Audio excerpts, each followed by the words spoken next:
Roh Kudus, Engkau menjangkau setiap kami. Engkau melawat setiap kami. Engkau mengetahui setiap keberadaan kami. Yang lemah Tuhan kuatkan. Yang susah Tuhan hiburkan. Yang sakit Tuhan sembuhkan. Lawat kami, lawat, lawat, lawat. Ya roh kami menyala-nyala. Untuk kami menyembah Tuhan. Terus berharap kepada Tuhan. Terima kasih pengurapan-Mu turun atas semua kami. Pengurapan-Mu turun atas semua kami.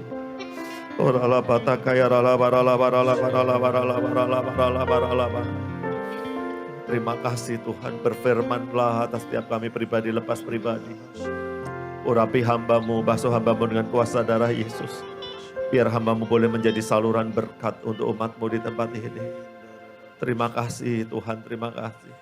Kami siapkan hati kami, hati yang keras Tuhan lembutkan, hati yang gelap Tuhan terangi. Terima kasih, terima kasih. Biar hari ini kami boleh diberkati melalui firman-Mu. Terima kasih Tuhan, berbicaralah dan kami mau mendengarkannya. Di dalam nama Tuhan Yesus kami pasang doa kami. Haleluya.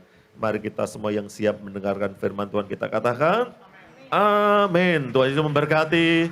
Silahkan kembali duduk Bapak Ibu yang dikasihi Tuhan. Shalom. Ada sukacita. Haleluya. Ada sini pemenang panjat pinang. Kan ini masih Agustus. Puji Tuhan. Tadi di khotbah yang pertama saya sampaikan tentang bagaimana seorang murid Yesus itu diurapi Roh Kudus, dipenuhi Roh Kudus, dan hidupnya akan memuliakan Tuhan Yesus. Nah, di ibadah yang kedua ini, saya sampaikan, akan saya khotbahkan tentang menjadi murid Kristus. Karena Yesus datang ke dunia itu untuk membentuk murid, untuk mencari murid. Pengikut Yesus itu disebut murid Yesus. Saudara dan saya adalah murid Yesus. Katakan sebelah kanan kirimu, engkau adalah murid Yesus. Katakan lagi, kapan dipilihnya? Di mana wisudanya?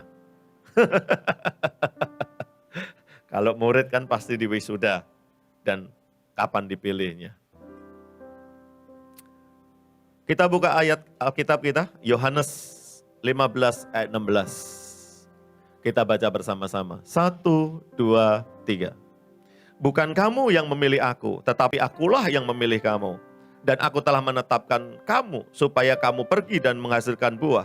Dan buahmu itu tetap. Supaya apa yang kamu minta kepada Bapa dalam namaku diberikannya kepadamu. Haleluya. Jadi dari ayat ini, ayat 16, biasanya kita potong, kita senang yang paling bawah. Ya, supaya apa yang kamu minta kepada Bapa dalam namaku diberikannya kepadamu. Asik nih, saya minta ruko di Mangga 2. Asik nih, saya minta jodoh bule. Asik nih gitu ya. Saya minta Ferrari, Alphard. Supaya apa yang kamu minta dalam namaku diberikannya kepadamu. Kita suka, saya pilih yang paling bawah aja. Sedangkan atasnya ada kunci yang sangat luar biasa. Kalau kita bisa mengenal Yesus, Tuhan Yesus bilang gini, bukan kamu yang memilih aku, tetapi aku yang memilih kamu. Amin. Jadi kalau kita bisa percaya Yesus, bukan kita ternyata yang pilih Tuhan, tetapi siapa? Tuhan yang pilih kita. Orang yang gak dipilih Tuhan, itu gak akan bisa terima Tuhan. Gak akan bisa. Dipaksa kayak apa, dia malah semakin membenci Tuhan. Tetapi kenapa bisa kita mengenal Tuhan? Itu karena Tuhan yang pilih kita. Sebab itu di bawahnya Tuhan kasih perintah. Supaya. Karena kalau Tuhan gak pilih, kita yang pilih, ayatnya bukan supaya. Tetapi karena Tuhan yang pilih kita, sebab itu Tuhan pakai kata supaya kamu pergi dan menghasilkan buah dan buahmu tetap. Karena Tuhan yang pilih, Tuhan punya tugas dalam hidup kita. Supaya kamu pergi dan menghasilkan buah dan buahmu itu tetap. Ini dia. Ini tujuan Tuhan memilih kita. Ini rencana Tuhan memilih kita.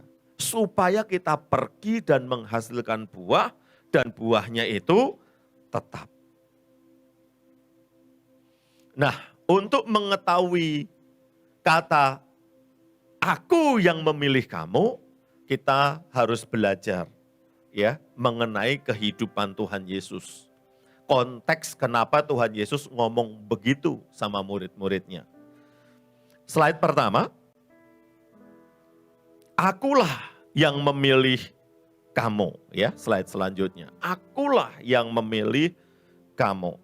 Jadi tradisi waktu Tuhan Yesus masih kecil, usia 6 tahun, ya, sampai 12 tahun, waktu itu semua anak-anak seusia itu harus masuk ke sekolah. Nama sekolahnya adalah Beth Sefer, ya, rumah buku. Usianya berapa? 6 sampai 12. Tuhan Yesus juga pernah kan usia 6 sampai 12. Dia pergi ke Beth Sefer. Nah, Beth Sefer yang seperti apa? Beth Sefer ini adalah kalau Mangga 2 itu Mangga 2 aja. Di sana ada sinagog, di sana dipimpin oleh satu rabi, namanya rabi lokal gitu ya, di daerah Mangga 2 ini. Tapi kan Yesus nggak di Mangga 2, Yesus di Nazaret toh. Nah, berarti Yesus di Nazaret, dia sekolah di Beth Sefernya adalah di Nazaret, diajar oleh rabi lokal di sinagog di sana. Diajar apa? Diajar membaca, diajar menulis. Namanya juga sekolah dasar. Jadi bukan langsung diajar memasak, enggak. Membaca, menulis. Itu dari dulu pelajaran itu ada. Jadi kalau saudara ada nabi enggak bisa baca, enggak bisa tulis, bukan nabi itu. Semua orang harus bisa ini, membaca, menulis. Nah, kemudian apalagi yang diajar di anak usia 6 sampai 12 tahun, ya. Anak di usia 6 sampai 12 tahun, anak itu sudah harus mengetahui tentang 5 kitab hukum Musa, bukan hanya mengetahui, tetapi menguasai. Jadi belajar baca tulis, dilanjut kemudian menguasai 5 kitab Musa, ya. Harus hafal di luar kepala, ya, Kejadian, Keluaran, Imamat gitu ya. Itu harus hafal di luar kepala. Nah, anak-anak di sono itu sudah hafal semua, Saudara. Usia 12 tahun itu udah hafal yang namanya 5 kitab Musa, ya, Pentatek, itu semuanya hafal. Hafal di luar kepala. Sehingga waktu Yesus, ya kan, usia 12 tahun, artinya Yesus itu sudah lulus dari Beth Sefer. Sudah selesai di Beth Sefer, usia 12 tahun, Yesus pergi ke mana? Yesus sama orang tuanya diajak untuk pergi ke Bait Allah di Yerusalem. Ya. Jadi diajak ke sana. Kemudian di sana Yesus waktu dia pulang berdebat sama ahli-ahli Taurat, sama alim ulama. Waktu Yesus berusia 12 tahun. Ingat kisah ini? Ya, jadi sangat ironis ya kalau sekolah minggu gitu ya, sampai umur 12 tahun masih taunya King Kong badannya besar tapi kakinya pendek gitu. Ya, sedangkan kalau di Israel sana usia 6 sampai 12 tahun itu sudah hafal di luar kepala gitu. Nah, cara menguasai ayat itu seperti apa gitu, cara menguasai. Karena nggak cuma tahu tapi harus menguasai. Nah, contohnya kayak gini. Kalau ditanya, 3 kali 3 berapa gitu. Kalau orang kita ya internasional punya pelajaran jawabnya adalah 9. Tapi waktu Tuhan Yesus nggak dijawab 9. Akar kuadrat dari 9.000 ya gitu saudara. Yang ujung-ujungnya jawabannya 9. Jadi pertanyaan itu dibalas dengan pertanyaan. Orang Yahudi itu karena menguasai seperti itu. Jadi nggak cuma sekedar tahu, menghafal, tetapi menguasai. Angka 9 itu cucunya siapa, buyutnya apa, itu tahu semua. Sehingga kita baca di Alkitab, kalau Yesus ditanya oleh orang Farisi, dia akan balas bertanya lagi. Contohnya, suatu hari Yesus ditanya, Yesus, kuasa yang kamu pakai kemana-mana? Ya, oh bukan, pertanyaannya waktu itu, Yesus, oh iya benar, kuasa yang kamu pakai itu, kuasa itu dari mana? Dari siapa? Dari atas atau dari dirimu sendiri? Nah, kemudian Yesus bilang gini, oke, aku akan menjawab pertanyaanmu kalau engkau menjawab pertanyaanku. Kemudian Yesus tanya gini, menurut kamu baptisan Yohanes itu dari manusia atau dari Allah? Wah, itu murid-murid Yesus minggir dulu tuh saudara. Ini yang berperang S3 nih. Ya, profesor gitu. Dokter boleh dengar, nggak boleh ngomong. Dengar aja. Karena ini udah sefu-sefu semua nih. Kemudian ahli Taurat orang Farisi bilang gini, pertanyaannya ini, kita meeting dulu deh. Kita meeting dulu, mereka ngadain rapat dulu. Yesus nanya ini harus kita jawab. Dan hasil meetingnya gini, kalau kita jawab dari manusia, pasti orang Yahudi ini melempari kita dengan batu. Tapi kalau kita jawab itu dari surga, dari Allah, pasti Yesus ngomong, kenapa kamu gak percaya? Susah kan dijawab? Oke, kita datang sama Yesus. Kemudian dia datang sama Yesus, Yesus, kita gak bisa jawab. Itu susah pertanyaannya. Kemudian Yesus bilang gini, kalau begitu aku juga gak jawab pertanyaanmu. Keren kan? Jadi seperti itu orang Yahudi cara berpikirnya. Gitu. Yang satu menjawab berbahaya, yang satu juga jawab berbahaya. Jadi saling memberi pertanyaan. Itulah namanya menguasai. Nah, umur 12 tahun, waktu Yesus datang ke Bait Allah di Yerusalem, Yesus sudah lulus Beth Sefer. Dia hafal di luar kepala yang namanya 5 kitab Musa. Apa 5 kitab Musa? Kejadian, Keluaran, Imamat, Bilangan, Ulangan. Ini ditulis oleh Musa. Hafal di luar kepala, titik komanya nggak boleh miss. Menguasai semua. Yesus dalam kondisi seperti itu. Nah, setelah anak ini lulus Beth Sefer, maka dengan tadi ya, dengan klarifikasi hafal di luar kepala, dia boleh melanjutkan ke kelas selanjutnya yaitu Bet Midras. Kalau saudara dengar Bet Midras ingat apa?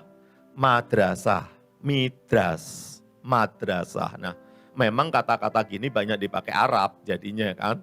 Dan banyak gitu bahasa-bahasa Ibrani yang akhirnya karena kan kekristenan itu memang berkembang awal-awalnya di Arab. Ya, waktu itu Islam belum lahir, Arab udah penuh dengan orang Kristen. Jadi banyak dipakai. Jadi kata Allah gitu kan dimasalahkan. Padahal orang-orang Kristen pertama di Arab ya sebelum Islam ada dia udah orang Kristen udah pakai nama Allah untuk Allah. Gitu. Terjemahnya sekarang jadi Allah kita baca ya. Jemaat Mangga 2 jadi Allah Bapa. Jadi begitu bukan Allah Bapa kan? Ada di sini yang ngomongnya Allah Bapa? Pasti dari Islam kayak saya. Saya dulu juga gitu waktu upacara, atas berkat rahmat, apa nih, sekolahnya Kristen. Allah ketawa semua. Puji Tuhan. Nah, seperti itu. Kalau orang ini hafal, dia akan melanjutkan di midras. Kalau nggak hafal gimana? Kalau nggak hafal, sorry, drop out. Nggak bisa melanjutkan sekolah lagi. Silahkan jadi nelayan, silahkan jadi pemungut cukai, silahkan jadi prajurit, silahkan kerja yang lainnya. Tetapi engkau sudah nggak bisa sekolah lagi. Karena engkau nggak bisa hafal 5 kitab Musa. Nggak bisa ngelanjutin lagi di midras. Puji Tuhan. Tuhan Yesus bisa nggak kira-kira? Bisa. Sebab itu Yesus ngelanjutin di kelas selanjutnya masuk midras. Usianya berapa? 12 sampai 15 tahun. Sehingga anak-anak yang masuk ke kelas midras ini adalah anak-anak yang best of the best. Orang-orang yang gini, anak-anak yang sangat cerdas. Ya, anak-anak yang pintar. Umur 12 tahun sudah bisa menguasai 5 kitab Musa, kemudian dia melanjutkan di midras sampai nanti usia 15 tahun. Nah, apa yang diajarin di midras? Anak-anak yang usia 15 tahun, anak-anak itu udah harus hafal seluruh kitab perjanjian lama. Dari kejadian sampai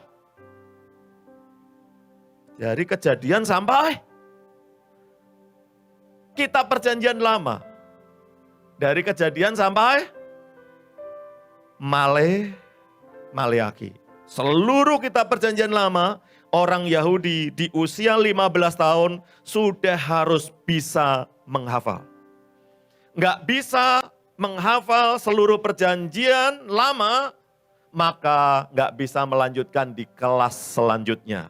Dia harus DO, Sebab itu di anak usia 12 sampai 15 tahun sementara mereka belajar, biasanya mereka mulai diperkenalkan dengan profesi ayahnya. Diajarin dagang, diajarin nelayan, diajarin apa. Kenapa? Takutnya nanti nggak bisa hafal seluruh perjanjian lama.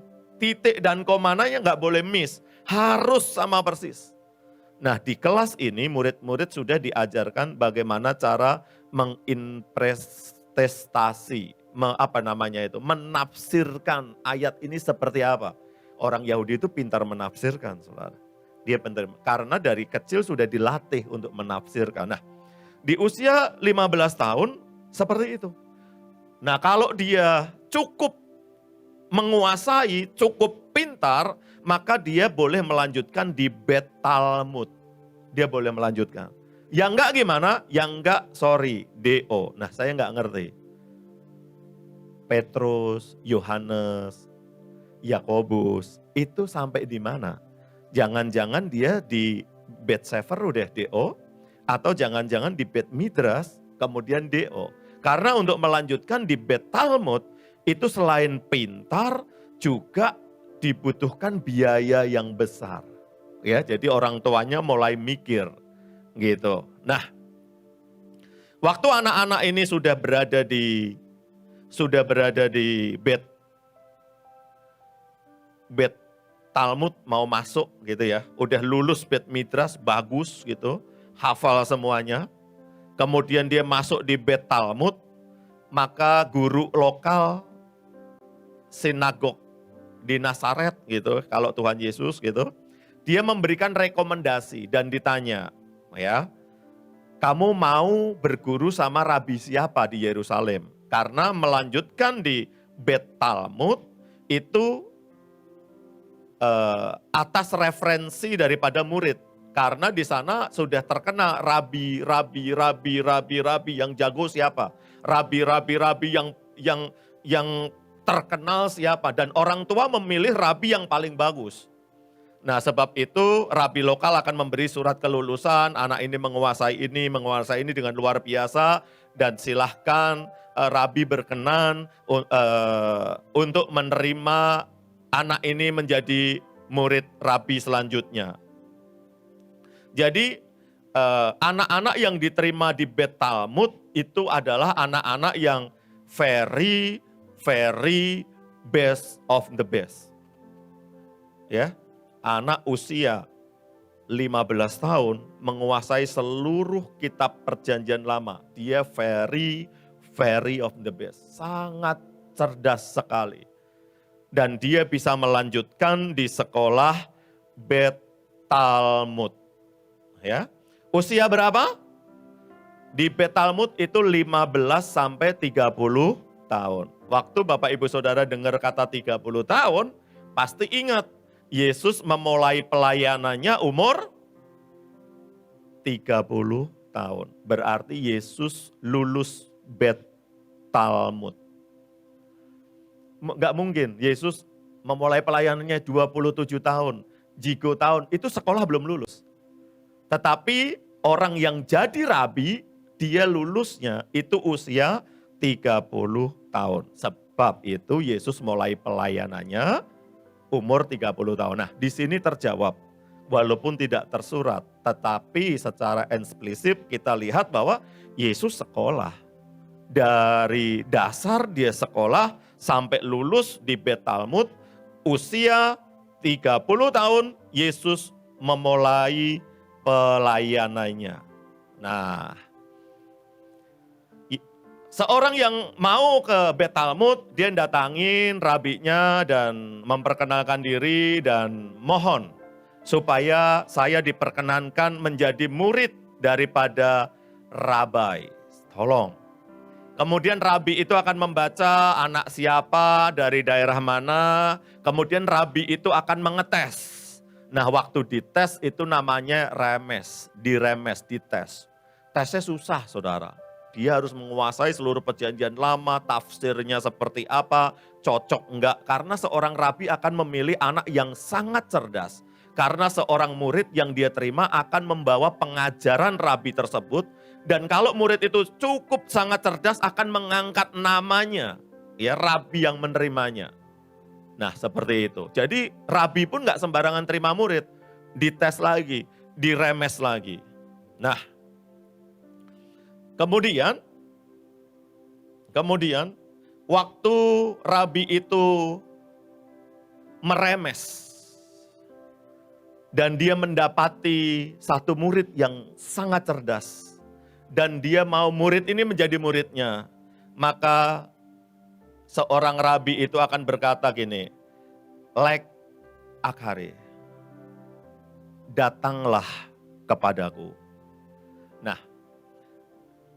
anak kecil, keluarga orang Yahudi itu akan merasa terhormat kalau salah satu anaknya itu ada yang jadi rabi. Tapi keluarga itu nggak akan dipandang kalau keluarganya nggak ada satu orang pun yang jadi rabi. Jadi kebanggaan keluarga adalah kalau ada satu anaknya yang menjadi rabi. Jadi rabi adalah profesi yang sangat diidam-idamkan, sangat didamba-dambakan. Dan dengan gelar rabi, maka seseorang ini mengangkat derajat keluarganya di mata orang Yahudi. Dan rabi adalah kedudukan yang sangat dihormati. Jadi semua orang itu pengen jadi rabi. Cewek-cewek ya, maunya pacarannya sama calon rabi. Karena dia akan dihormati. Ya, wah kalau udah calon rabi, wah itu yang ngantri udah banyak tuh. Kirim TikTokan lah, lewat WA lah, kasih like terus lah ya kan. Kenalan seperti itu. Karena itu, wah derajat hidupnya naik ya. Nah, seorang rabi itu dia akan membuat gini, dia akan membuat petuah-petuah, ajaran-ajaran ya, sesuai dengan yang dia simpulkan. Contohnya gini. Barang siapa berzina, dia harus dilempari dengan batu sampai mati. Tetapi Rabi Yesus beda. Yesus kan dipanggilnya rabi juga karena dia sekolah. Yesus bilang gini, seorang yang mengingini, melihat, kemudian mengingini dalam hatinya, dia sudah berzina di dalam hatinya. Jadi Yesus itu lebih keren hukumnya. Kalau yang satu mesti ketangkap basah dan hukumannya dilempari dengan batu, tetapi Ajaran Yesus nggak seperti itu. Ajaran Yesus, barang siapa yang memandang dan mengingini dalam hatinya, dia sudah berzina dengan orang itu di dalam hatinya. Jadi bukan setelah berbuat dosa, tetapi mengingininya pun sudah berdosa. Itu hukumnya Yesus, dan banyak hukum-hukum yang seperti itu. Nah, hukum-hukum yang seperti itu disebut apa? Disebut kuk. Sebab itu kita kenal pikulah kuk yang kupasang. Karena kukku adalah ringan dan bebanmu pun gitu ya. Nah, seperti itu. Jadi rabi-rabi ini bikin kuk, saudara, bikin kuk. Nah, kita coba baca Matius 11 ayat 28 supaya kita memahami ayat ini. Kita baca bersama-sama. Matius 28 ayat 28 sampai 30.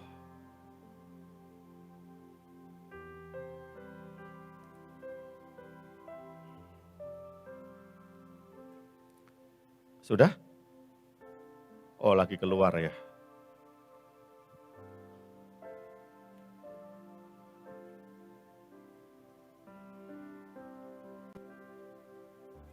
Enggak apa-apa, di Alkitab aja. Ya.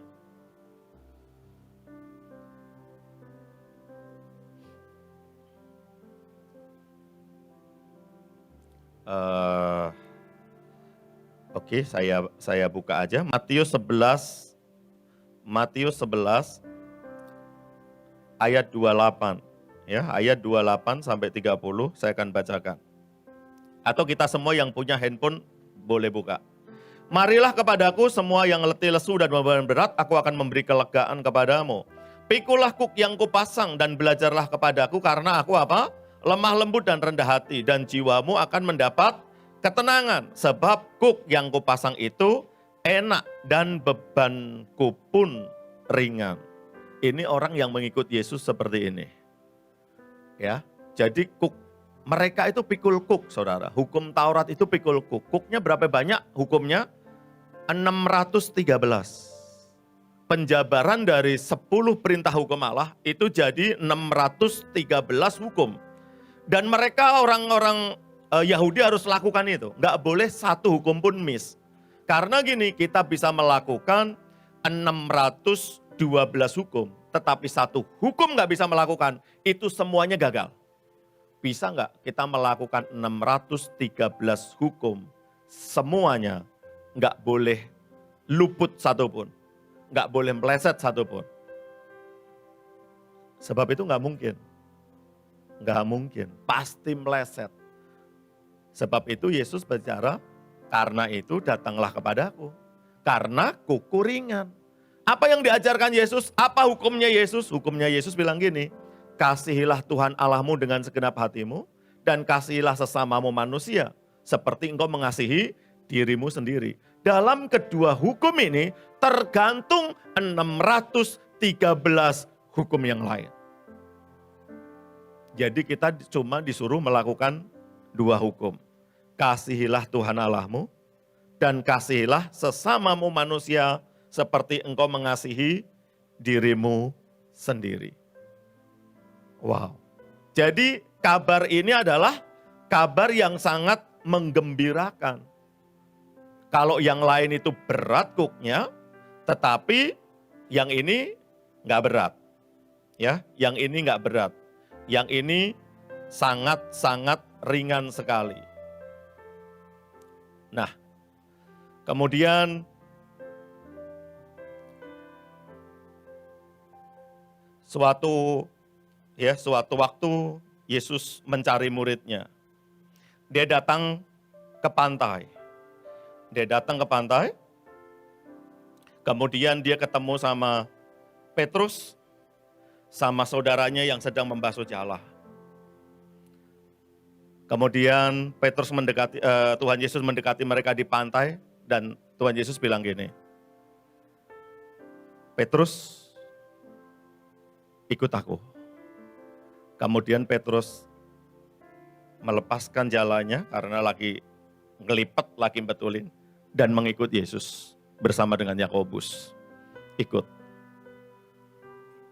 Waktu baca ini, kenapa kok Yesus mudah sekali, Petrus mudah sekali ikut Yesus. Kenapa? Karena gini, waktu itu Yesus dikenal sebagai rabi yang karismatis, sebagai rabi yang penuh kuasa, sebagai rabi yang sangat populer, rabi yang sangat terkenal, rabi yang followernya paling banyak. Jadi paling terkenal di mana-mana. Dan gini, nggak mungkin Petrus dan Yakobus itu bisa jadi muridnya Yesus. Nggak mungkin. Nggak mungkin. Mau daftar pun udah nggak mungkin karena pasti udah drop out. Entah di kelas Bet Midras, entah di kelas Bet Sefer, sudah DO. Jadi nggak mungkin jadi muridnya. Tetapi di hari yang dia nggak sangka-sangka, di hari yang dia nggak kira-kira, Yesus mendekati mereka. Mendekati Petrus yang sedang di pinggir pantai membasuh jalannya.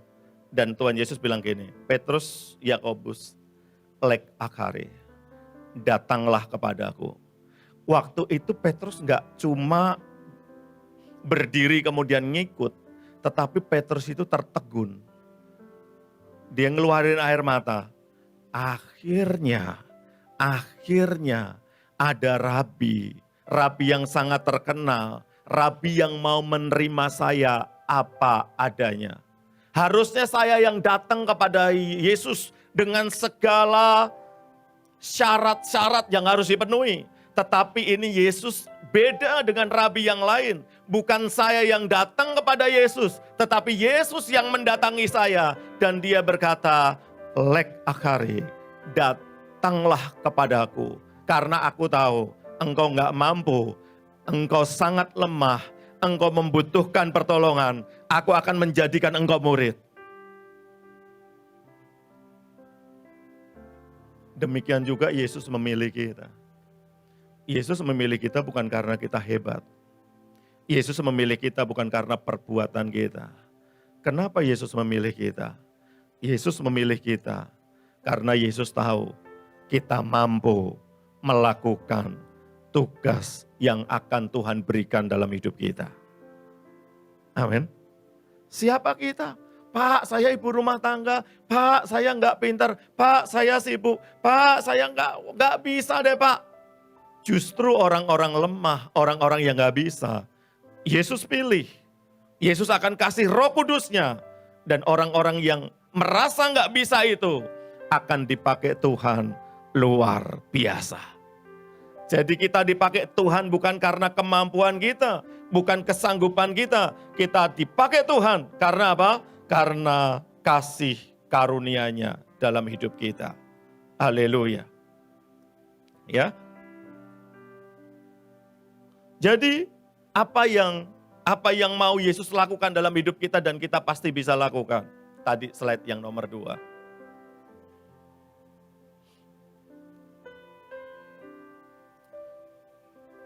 Yes, kita baca sama-sama. Matius 28 ayat 18 sampai 20 kita baca. 1, 2, 3. Yesus mendekati mereka dan berkata, kepadaku telah diberikan kuasa di surga dan di bumi. Karena itu pergilah, jadikanlah semua bangsa ini. Kita harus memuridkan. Katakan, kita harus memuridkan. Ini yang diperintah Yesus. Tadi, supaya engkau berbuah dan buahmu itu tetap.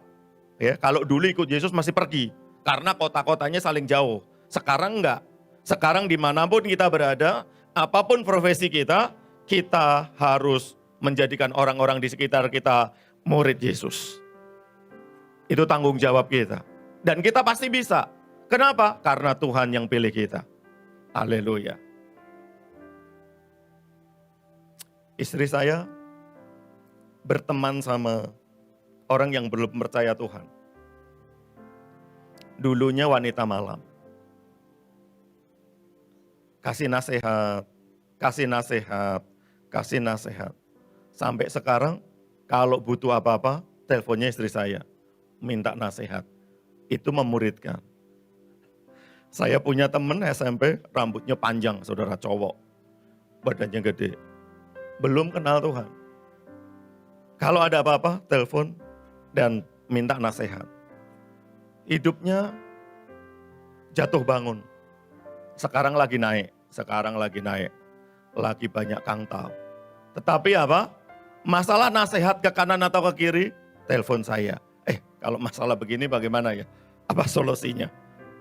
Memuridkan. Saya percaya, itu baru jembatan yang saya bangun. Tapi goalnya adalah mereka harus mendengar Yesus, mereka harus terima Yesus, mereka harus jadi murid Yesus. Amin. Kalau ada yang kencing di depan rumahmu, katakan, jangan kencing sembarangan. Kasih noban, nih noban.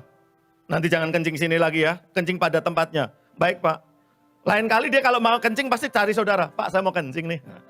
Dapat noban. Lama-lama terima nasihat. Jadi gini, tadinya nggak tahu kebenaran, jadi tahu kencing yang baik dan benar sesuai standar SNI itu di mana. Gitu loh. Itu udah memuridkan, mengajari orang untuk berkelakuan benar. Nah, yang merah tadi kita baca. Yang merah kita baca, 1, 2, 3. Jadi, memuridkan adalah suatu keharusan bagi gereja-gereja agar jemaatnya mengenal Kristus. Dan kemudian menjadi serupa dengan dia. Yang hijau kita baca, 1, 2, 3. Pemuritan adalah sebuah proses yang dibangun dengan pemahaman bahwa kita bertumbuh sembari menolong orang lain untuk bertumbuh. Jadi kita bisa bertumbuh, kita bisa berbuah, kita bisa dewasa, menjadi serupa dengan Kristus, nggak ada jalan lain. Kita harus memuridkan. Waktu kita memuridkan, membuat orang lain bertumbuh, kita pun akan bertumbuh. Mau menjadi orang Kristen yang bertumbuh? Kuncinya satu, mau memuridkan. Muridin aja. Masalahnya bukan bisa atau nggak bisa, tapi mau atau tidak. Kalau kita merasa nggak sanggup, Tuhan selalu ingatkan kita. Setiap kali mengingat kasih-Nya, lakukanlah perjamuan kudus. Waktu kita selalu melakukan perjamuan kudus, kita menjadi satu dengan Dia. Satu tubuh di dalam Dia. Kita yang kurang hikmat, Tuhan akan beri kita hikmat. Kita yang kurang kekuatan, Tuhan akan beri kita kekuatan. Jadi jangan merasa nggak bisa, jangan merasa nggak sanggup. Kita semua bisa karena Tuhan yang memilih kita. Tuhan Yesus memberkati. Haleluya. Kita beri kemuliaan untuk Tuhan Yesus.